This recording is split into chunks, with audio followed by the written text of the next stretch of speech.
Yes, alright, Shalom Akim. Back at you with another video. Through the power of Yehovah Ba'Shem Yehovah Shai, Ba'Shem Rakaha Kwadash, the Bonestars, the elders and the apostles of Great Millstone, the teaching us the truth. Through the power of the Rakah Kwadash, sanitation to all the Akim and the Waf Banyam, the Afwakim, that's the men, women and children that are obedient to the order, and Kwam Yasha Allah to the house of David. I'm just going to read the scripture. Managed to get away slightly now, a little bit from the concrete jungle. I'm just going to read this scripture. It's been on my mind. Hebrews 2:9 says, "But we see Yehovah Shai, who was made a little lower than angels, for the suffering of death, crowned with glory and honor, that he, by the grace of Yehovah, should taste death for every man. For he became him for whom are all things, for it became him for whom are all things, and by whom are all things, in bringing many sons unto glory, to make the captain of their salvation perfect through suffering." Yehovah Shai suffered for us, man. He suffered. So don't you think that being that he suffered for us, the potential elect, but we see Yehovah Shai, who was made a little lower than the angels, for the suffering of death, crowned with glory and honor, that he, by the grace of Yehovah, should taste death for every man. So he suffered for us. He knows what it's like to die in the flesh. He tasted death for all of the elect, and he was crowned with glory. So that was an honor, and that was the reward he got. And it was a very unselfish act. It was a very unselfish act. So that's a role model. That's the role model we want to follow. You know, someone like Yehovah Shai, who tasted death for every man, and the reward he got was eternity. You know, superior eternity, immortality, you know, and he was crowned with glory and honor for what he did. So there's nothing that you can do for Yehovah or Yehovah Shai that you won't get rewarded for. An unselfish act to benefit your Akim,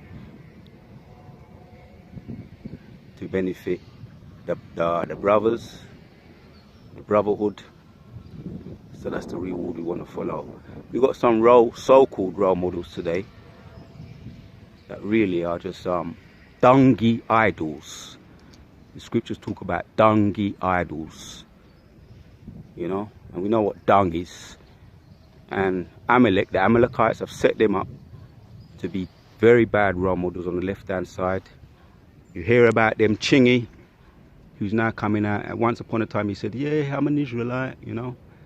And Kanye West, the 12 tribes of Judah, you know, and all these others, you know. I never really liked them. I've never really looked at them as, I mean, they're new on the scene, you know. My generation was a little, you know, bit, you know, maybe might have been Tupac, but I've never been really into the rap too tough, you know. But these are the role models that the so-called Jewish, the Amalekites, have set up for us to look to them, to follow their wicked examples, man. Bad examples. And they're not no role models. The only role models we should be looking at, the best role models we should be looking at, is from Yehovah, through Yehovah Shai, King David, and all the prophets, you know. We look to them as role models, self-sacrificing role models that it goes into in Hebrews 11. A lot of them became martyrs, and they didn't see the reward. Still waiting for the reward, you know. But a lot of them are back here, doing what they've been doing throughout all of the reincarnations that they've been on the planet Earth. And we should always set our minds and remind ourselves that these are the role models. These are real role models, you know. real role models to follow. And all those nasty, on the left hand side, role models that have been set up by the Amalekites, their end is going to be disastrous. Their end is going to be disastrous. And we're going to see them for what they really are. They've sold their soul to the devil. You know, and when things pop off, you know, we're going to be seeing the glory of your, which we can see already, the glory of Yahweh Yahushai is starting to shine on his men. You know, the true prophets that are back here now, doing the real work, and they're going to get the real reward. So we should set that in our minds, keep that in our forefront of our minds, because we are the real role models, potentially the elect. And if the Most High Yahushai, if Yahushai died for us, we should remind ourselves that we might be valuable. All of the elect are valuable to him because he shed his blood for them. So if he shed his blood, if you die for something, you obviously value it. And that's a very, very, very good example. So don't get bogged down, man. You know, and I have to remind ourselves when we read the scriptures, we remind ourselves that all these things are here are temporary. Moses' attitude when he said that he saw the things that were invisible, he gave them all up when he was in the house of Pharaoh. Moses himself was brought up in the house of Pharaoh, man. He saw the riches. He could have had that glory. He could have reigned over the Hebrews. But when he woke up, just like most of us, we woke up. When Moses woke up to who he was in the house of Pharaoh, he saw one of the Egyptians trying to beat up one of the Hebrews. His true spirit came out and he slayed the centurion that was trying to beat up one of the Hebrews. He slayed him, put him to death and buried him underground, and you know he had to end up running out of Egypt and he lived as a fugitive until the time was right, and Yahweh shall appear to him as an angel and called him up to the Mount Sinai in the burning bush and told him, this is the mission that you're going to be given. This is your real mission. Who you are really. You're a son of Yahweh Yahushai, and you have a mission. And you're going to accomplish that mission. And he did so humbly. So that's a good role model to follow. King David also. All those man of valor. King David was a man of valor. You know, and Solomon, his offspring. You know. King David and Yahushai through the house of David.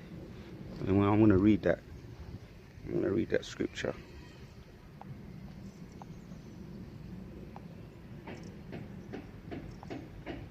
You know, this is in Revelation. I want to read from the top. Revelation 1 says, and I saw in the right hand of him that sat on the throne a book written within, and on the backside sealed with 7 seals. And I saw a strong angel proclaiming with a loud voice, who is worthy to open the book and to loose the seals thereof? And no man in heaven nor in earth, neither under earth, was able to open the book, neither to look therein. And I wept much because no man was found worthy to open and to read the book, neither to look therein. And one of the elders saith unto me, weep not, behold, the Lion of the tribe of Judah, the root of David, hath prevailed to open the book. He prevailed, man, and to loose the 7 seals. And one of the elders saith unto me, in verses 5, weep not, behold, the Lion of the tribe of Judah, the root of David, hath prevailed. That means he's conquered. That means he's got the victory. He's prevailed, man. To open the book and to loose the 7 seals therein. So that's what the Revelator, John the Revelator, saw in the vision. You know, he said, fear not. You know, and I saw in the right hand of him and sat down on the throne. Yeah, one of the elders. The book written within, and on the backside sealed with the 7 seals. And a strong angel proclaimed with a loud voice, "Who is worthy to open the book and to loose the seals therein?" No man, and it says there, and no man in heaven nor in the earth, neither under the earth, was able to open the book, neither to look therein. So he wept. John the Revelator wept, man, when he saw this in the vision, because no man was found worthy to open and to read the book, neither to look therein. And one of the elders saith unto me, "Weep not." Yes, man. He was accompanied by an angel. In the vision, he says, "Weep not, behold, the Lion of the tribe of Judah, the root of David, hath prevailed." He's conquered. He's won the battle already.